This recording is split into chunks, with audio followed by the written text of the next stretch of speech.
ang mabuting balita ng Panginoon ayon kay Santa Fe.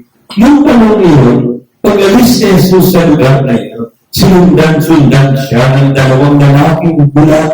Sumisigaw sila ng wika, "Anak ni David, magbag kayo sa amin."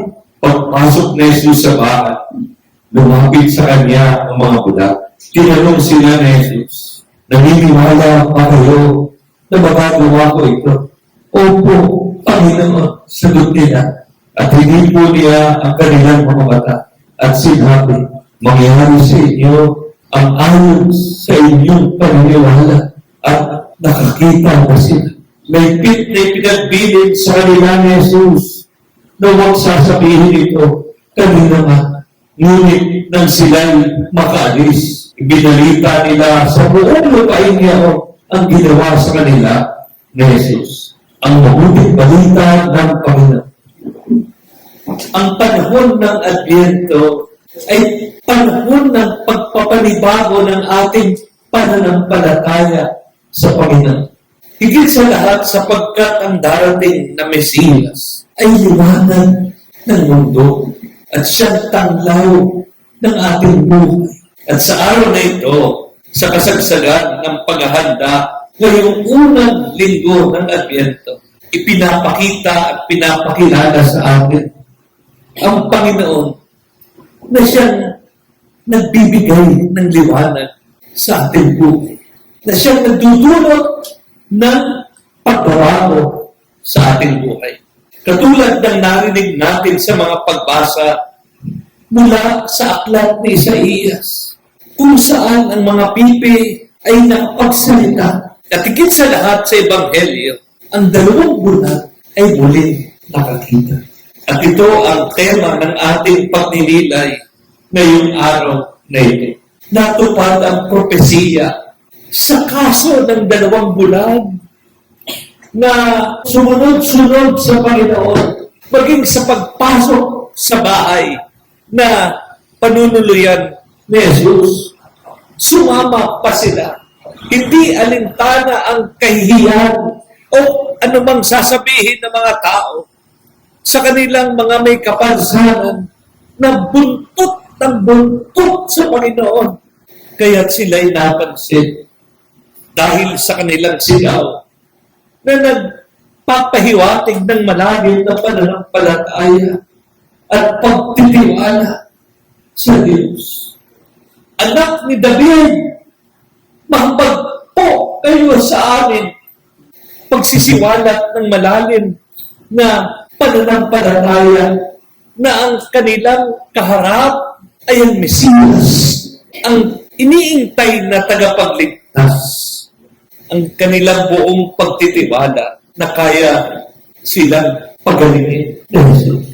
Nakilala nila ang Panginoon at ito'y paalala sa atin upang kilalanin din ng Panginoon sa ating buhay bilang Mesiyas at tagapagligtas.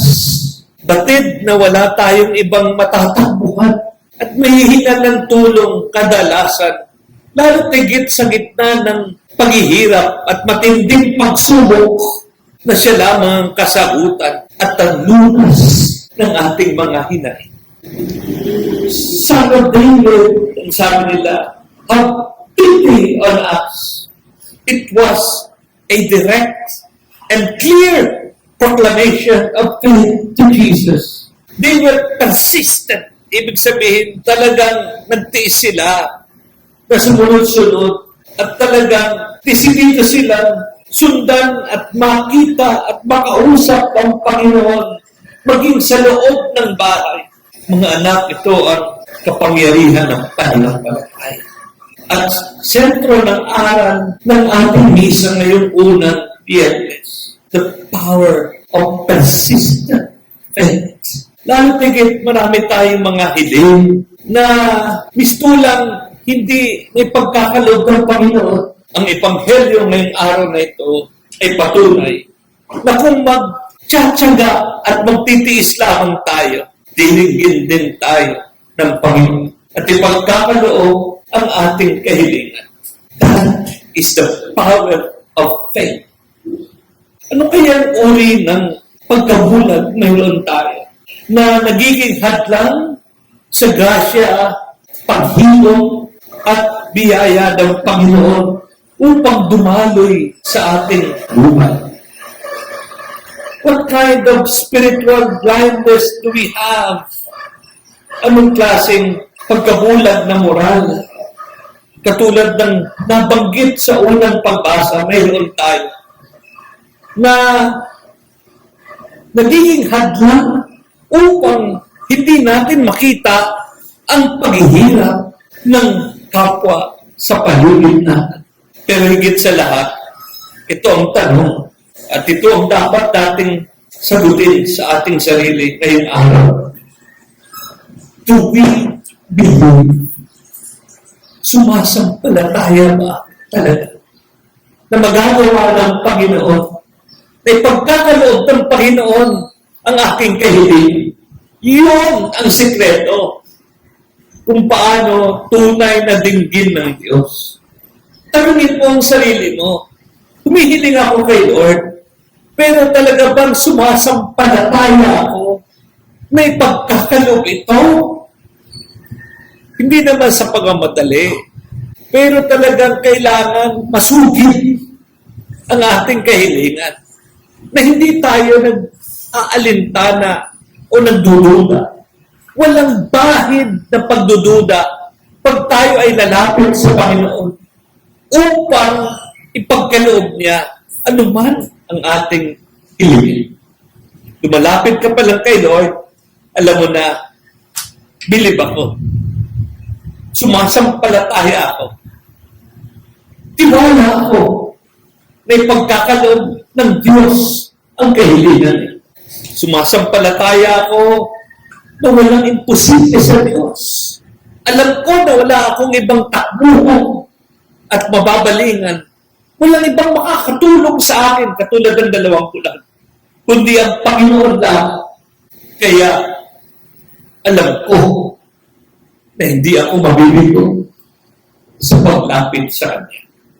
My brothers and sisters, healing requires a declaration of faith. We must declare. Ngayon pa lang, katulad ng mga bulag, Jesus! Anak ni David! O kaya, Panginoon ko at Diyos ko! Tagapagligtas ko! Wala nang iba, kundi ikaw lamang ang makapagbibigay ng lunas sa aking problema. Lubos na nagtitiwala at sumasampalataya na mapagagaling mo ako. Faith moves God to act. Yung pananampalataya ang nagpapalambot sa puso ng Panginoon at nagkukumbinsi sa Kanya na tayo ay totoong karapat-dapat sa ating kahilingan sa lalim ng ating pananampalataya at pagtitiwala ng ating kahilingan ay mapagbibigyan. God is ready, always ready to illuminate the dark corners of our life. Hilingin mo sa Kanya kung ano mang madilim na parte ng iyong buhay. Yung mga bagay na hindi mo maintindihan kung bakit patuloy mong ginagawa at nakasusugat sa Kanya. Panginoon, ibalik mo ang liwanag sa aking buhay at tulungan mo ako makakita. Matagto ang aking kahinaan, ang aking pagkukulang. Marami akong uri ng pagkabulag sa aking buhay. Palayain mo ako, Panginoon. At ako'y sumasampalataya sa iyong kapangyarihan. My brothers and sisters, this Advent season, pray that God may restore our sanity, our vision. Be persistent in our prayers to God. Huwag kang susuko. Huwag kang bibigil. Pagkos habang ikaw ay nasusugatan at nahihirapan, lalo kang lumapit at magsasigaw. Anak ni David, makapagturo kayo sa akin. Ako'y sumasampalataya, lumalapit sa iyo, sapagkat ako'y naniniwala na papagagaling